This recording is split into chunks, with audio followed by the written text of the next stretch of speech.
What you doing, boy? Jack of all trades, master of none. Here to show you another video. This video is for entertainment value only. I'm not a professional mechanic, not certified mechanic. I am a professional truck driver. I have 40 years of experience. I can say that for a fact. And I've been all over this United States. Not in every state, but I've driven far and wide, and I've seen this great country we live in. It's a beautiful place out there.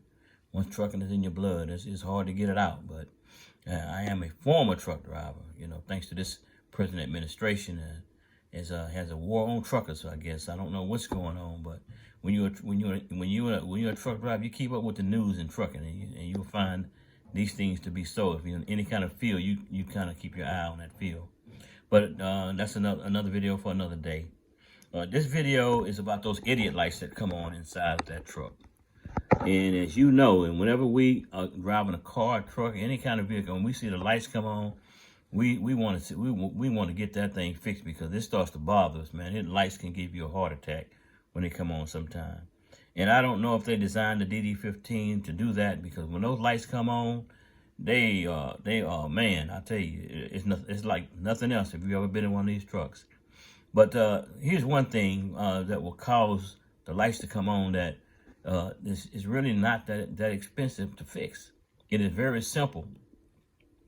I had this problem when I first got this truck, and nobody told me that this would cause my truck to shut down, but it will. And this antifreeze reservoir right here that you see right here, that reservoir, if that fuel gets low in that reservoir, if you look down here, that's a sensor right here. I think it's more than one. I think it's another one on here. I'm not sure, but it's a sensor right here. And if this fuel gets down, say if it gets down right here in that reservoir, and you go to hit your brakes at a stop sign, and the fuel sloshes around and goes beneath that sensor, just for a minute, that light will come on. It will come on, and then once you stop, you'll be looking at it with nervous, you'll be nervous looking at it, but if you stop, it'll go off. You'll see it'll go off, and you're like, what happened there? I mean, I had to get it checked. I've done that before. And before I understood that if you don't keep this fuel reservoir up to this line up here, it's a line right about here. You can't see it on the side, but it's up here.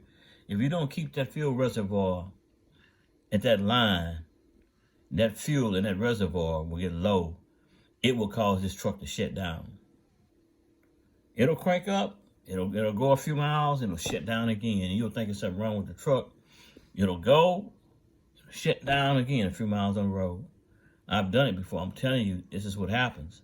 So what you need to do is make sure that when you're inside of this vehicle, you keep you a jug of this red antifreeze.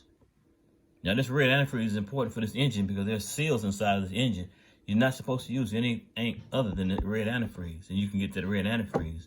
And in your big box stores that sell it cheaper than most of the small stores, you get it at small auto parts stores, they sell it, and keep your jug of it in your truck. Keep it in your truck so you can check it weekly. Because you may not have an antifreeze leak, but that antifreeze does go somewhere. And I don't know where it goes, but it does go somewhere. Check your lid, check your top, make sure it's on properly, because it could be cockeyed on there, and it could be, seeping out of there. It could evaporate, into the atmosphere, whatever. This box maybe could be bad. There's several reasons why. But if you keep this antifreeze at that level, you're not going to have a problem with that light. If your light goes off, and you're kind of, you want to find out what's going on, stop and get you some of that red antifreeze, or check your antifreeze and see if it's low. Stop and get you some and pour in there. If the light goes off, you fixed your problem. If you fixed your problem, you don't want to jump to the first big thing that the mechanic tells you is wrong with your truck, and this antifreeze is out. So just get you some antifreeze, keep in your truck. And you can top this off every week when it's cold. Before you start off, go by there and check your truck, during the week, and make sure the antifreeze level is right. Keep your jug in there. Boom, you got it.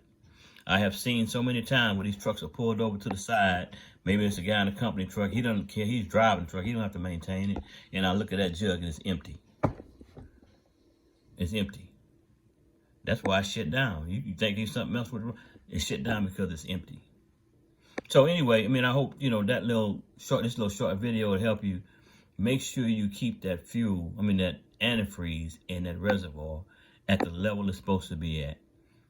And that way it won't be sloshing around, and then when you come to a stop, then the light won't come on because you got enough in there. But if it gets low and you stop, then it's gonna go below that sensor, or it's gonna make the sensor malfunction because it's very sensitive. And it will shut down. And that's to protect the engine if it shuts down, because you don't want to damage the engine. So anyway, that's just my advice. You know, if a mechanic tells you there's something else wrong with your truck, it may well be. Follow up on it. Make sure you fix it. Make sure you fix it. That way you won't tear your engine up. So anyway, excuse me. Jack of all trades, master of none. This is entertainment value only. That's Milo right there. Say hi, Milo. Anyway, God bless. Have a great day. Like, subscribe, and comment if you have any comments about the video. God bless. 10-4, and I'm out.